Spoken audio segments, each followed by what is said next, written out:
Hi guys, welcome back to another video here at Archipath, and today I'm going to be talking about starting your first architecture project at university.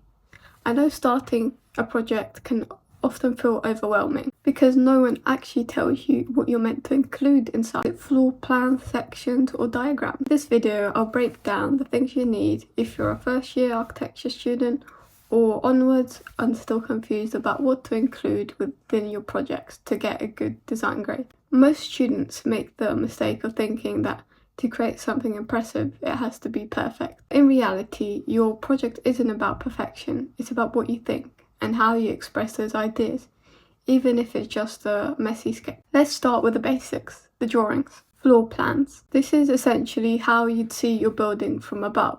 So it helps you to show how people connect with the spaces, certain room layouts, and the dimension of things, such as where doors or windows are placed, and furniture as well is a big part to how you can assess the scale. The next one is section. This is essentially how you cut through your building. So if I have a plant here, a section would be if I sliced it down the middle and opened it up, you would see that.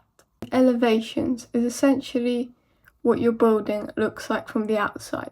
People also tend to call this a facade, just a more fancy name for elevations. So if you get a post-it note, this will be one elevation. If you turn it, this will be another, and then so on. So you'd often have like 4 elevations spread out in like a 2D form. So let's go more in depth about the floor plan. It's how people would experience your building. And so the first thing I like to consider is start off by circulation. So how people move through your building. What I like to do is just get a normal pen. I really recommend the Unipin pen as it has a range of tips and it's really good for drawing. And then we have just a blank piece of paper.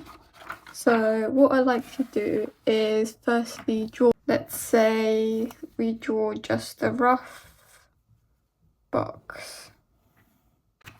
So this is a really rough box, and then what I like to do from here is a door, and then think about, do I want them to exit the building? So now we have a door here, people can enter, and then a more back room, some windows for people to see. And then what I like to do from here is, starting from this point, you can draw an arrow showing how the people would move through the spaces. And then in another colour, normally I do this in blue, but for this I just get a highlighter. So where the windows are, I draw an arrow showing how the light can enter those spaces to show the ethos of your design. And then going back to the floor plan, I would get another pen again and then think about how I would divide the space. So some furniture, so maybe a window, and then a door. And then we'd have a bedroom here. And similarly, I just draw a little arrow showing how you want the space to be. So generally the exterior walls, which are the ones to the outside of your building, roughly minimum, they tend to be about 350 millimeters. And then the internal walls, so the ones you get inside your rooms, about 150 millimeters. So that's the general principles. And then doors, if you have a double door, generally it tend to be about 2 meters in length, and then a singular about 1 meter in length. You can vary this if you want like a more bespoke door, but generally that's how it is. And then to draw a window, it would be, so this would be your window. You just draw like a little rectangle or a square depending, and a little line in the middle just to show that it's a window.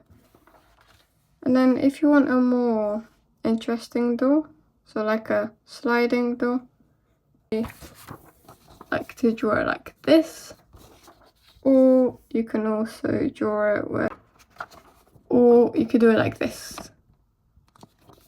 And so that's just the core essentials of your floor plan and how it would look.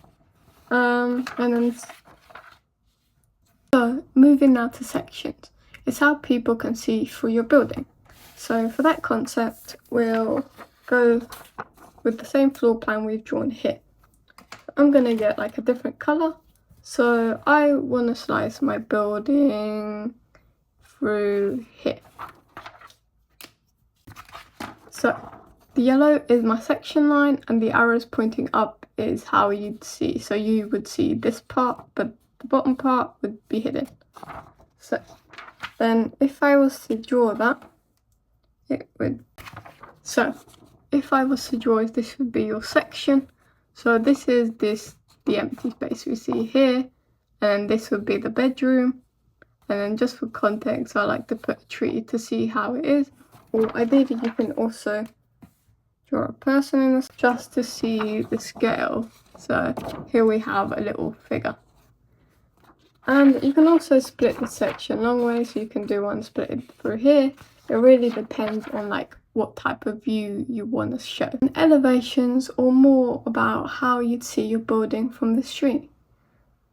And particularly effective for your material choices to see how they relate to the wider context. It just conveys your overall design.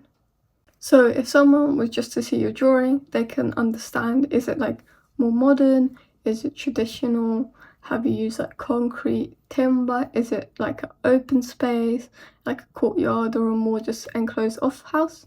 So going back to our floor plan and section, we'll draw an elevation based on that.